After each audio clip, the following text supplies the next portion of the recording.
He was the one flying the plane that killed our loved ones.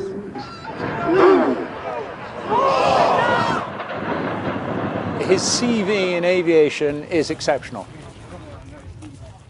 As a pilot, he's probably up at least in the top 10% of aviators.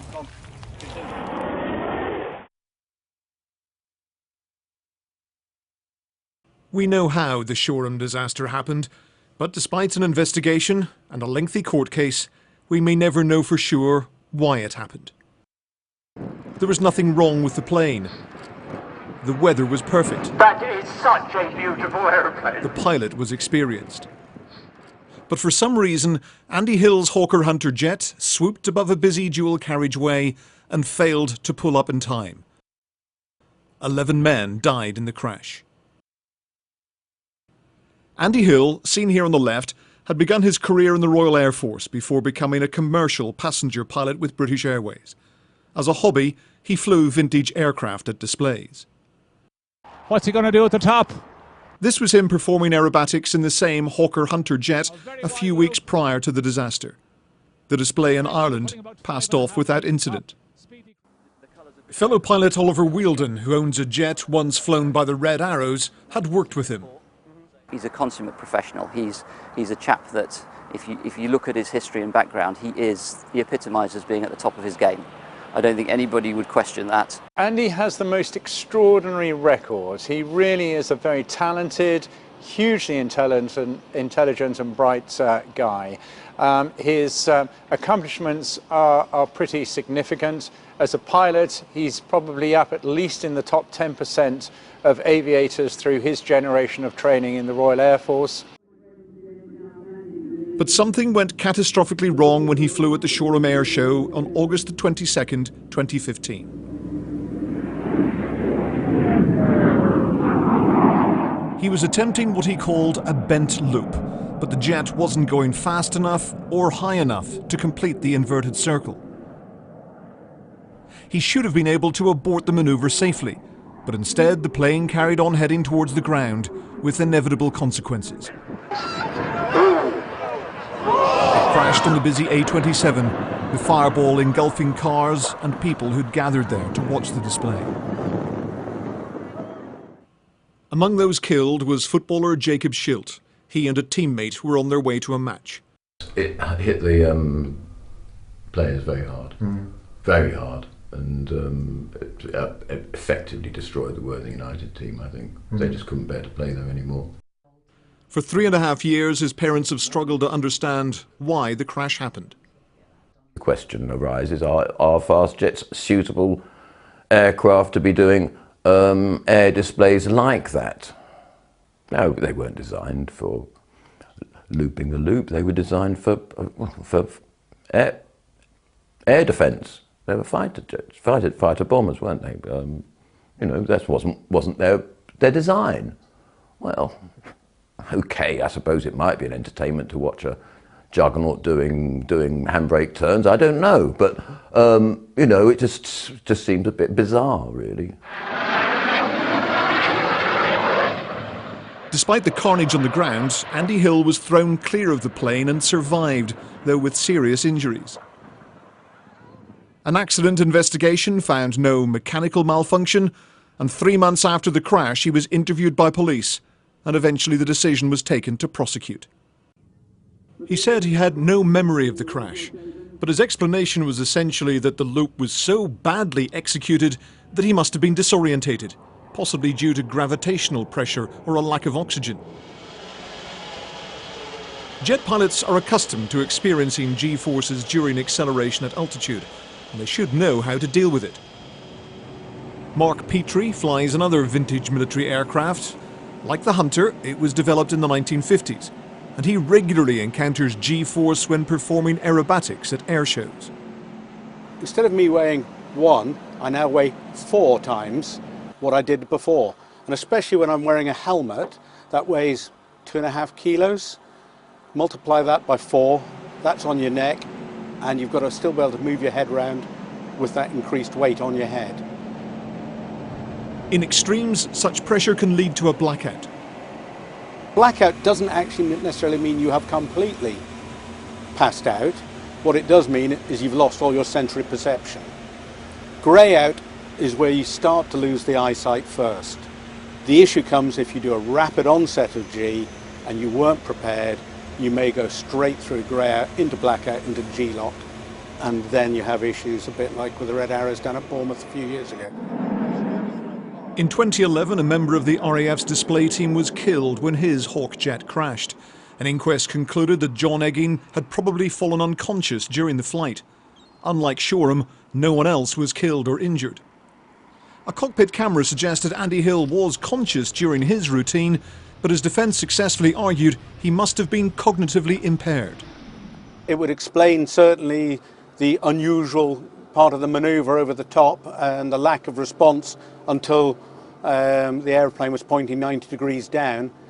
Had Andy been fully conscious and aware, I would have expected he would have spotted that the height at the top of the manoeuvre was incorrect, and he should have then easily been able to fly an escape manoeuvre and then carry on with his display or stop altogether. Pulling up. Looking for the right height. For an experienced pilot, a loop is a relatively straightforward manoeuvre. Nice and level. A little bit of buffet just there. But they're also trained on how to get out of trouble if something goes wrong. We asked Mark to demonstrate what happens if you haven't gained sufficient height or speed. And I haven't quite got the height. Not ideal. And strike escape. The escape manoeuvre is called unloading and rolling out safely in a different direction. But Andy Hill failed to do this, compounding his original error at the beginning of his loop. Mark Petrie says Shoreham can be a tricky airfield to display over because the runway, dual carriageway, coastline and river are in close proximity. But under normal circumstances, a pilot should be able to adapt to an altitude error. You have sufficient time if you are fully conscious and aware of what's going on around you. And it's part of the process of doing aerobatic manoeuvres, especially in a high-powered aeroplane, that you should be checking at specific points that you've met the gate requirements, and then be ready to respond to it if when you look at it, the numbers are wrong. The prosecution had argued that Mr. Hill had made other errors at air shows, including at this display in Southport in 2014. The organiser issued an emergency stop, stop, stop call because he felt Mr. Hill had flown too close to spectators. He admitted the mistake. But his friends defended his record. I've never known him take any risks. He, amongst many others, including myself, will have made small errors during the course of our flying careers, but he was a very disciplined, a very focused individual, took a great deal of interest in the detail of every sortie. When he gave evidence in his own defence, he talked about the tragedy, tried to explain his actions, but didn't apologise to families of those who died who were in court. We all felt that Andrew Hill had to take responsibility for what had happened. They were, well, very lengthy pieces of video footage that we sat through, and it was almost like a masterclass in this is Andrew Hill and how he actually flies. And perhaps his lawyers had told him not to say anything about any sort of remorse, but it just seemed that it was almost like he was lecturing us rather than taking, as I said, responsibility for it. But an hour after he was found not guilty, Mr. Hill emerged from court to deliver the apology the families had waited so long to hear. 1,295 days ago, I lost control of an aircraft, resulting in the deaths of Maurice Abrahams, Dylan Archer, Tony Brightwell, James Mallinson, Matthew Grimston, Matt Jones, Daniele Polito, Mark Reeves, Jacob Schilt, Richard Smith, Mark Trussler. A number of people were injured. I'm truly sorry for the part I played in their deaths, and it is they that I will remember for the rest of my life. Understandably, the Shoreham disaster had a profound impact on air displays. Hundreds of thousands of spectators flocked to see air shows in Britain and Ireland, But the Civil Aviation Authority tightened the rules to stop fast jets performing over populated areas. Hawker hunters are still banned from any aerobatics. If that means that people no longer feel comfortable displaying to their personal limit, if that would normally include loops, barrel rolls and other what we consider to be high energy manoeuvres, I think that would be a shame for the public. Because part of the spectacle is to display these aircraft in the context of what they were designed for. And if all of a sudden we only feel inclined for personal risk and other reasons to fly them straight past the crowd, straight and level, I think the nation's lost something. But they might be safer.